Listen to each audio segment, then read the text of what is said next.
म त यहीँ सुत्ने हो, अब यहीँ सुत्ने हो, यहीँ बस्ने हो।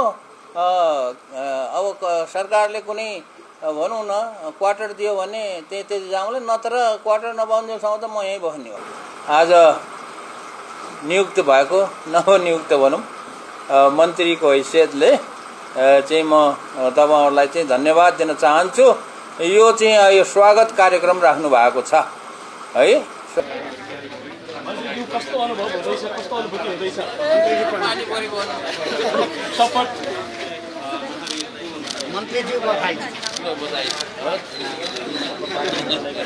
महावीर पुन जो दोस्रो पटक मन्त्री हुनुभएको छ।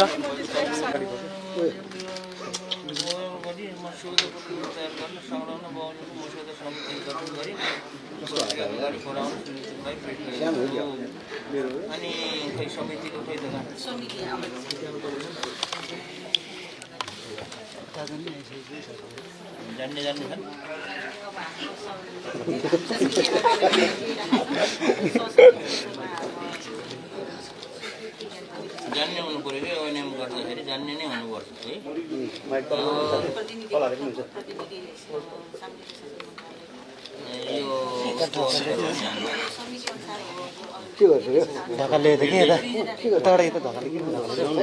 आज नियुक्त भएको नवनियुक्त भनौँ मन्त्रीको हैसियतले चाहिँ म तपाईहरुलाई चाहिँ धन्यवाद दिन चाहन्छु।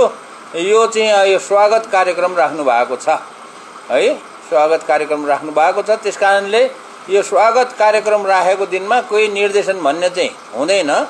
तैपनि केही कुराहरू म राख्न चाहन्छु।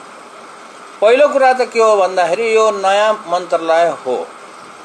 नयाँ मन्त्रालयलाई यो सञ्चालन गर्नको लागि हुन त यो मन्त्रालय शिक्षा मन्त्रालयसँग जोडिएको थियो, तर म आफै शिक्षा मन्त्री हुँदाखेरि र त्यो भन्दा पनि आउँछ भनेदेखि कुनै एकदमै नवीन सोच भएका राम्रो सोच भएका युवाहरू छन्, तर तिनीहरू कहीँ लुकेर बसिरहेका छन्। त्यस्ता कुना काप्चामा लुकेर बसेका युवाहरूलाई पनि हामीले कसरी हुन्छ खोजेर ल्याउने र उनीहरूलाई चाहिँ सहयोग गर्ने भन्ने किसिमको वातावरण बनाउनु पर्छ। र यो 4-5 वर्षको यो अवधि त यस्तो किसिमको वातावरण बनाउनै लाग्छ, नयाँ अनुसन्धानहरू नहोला।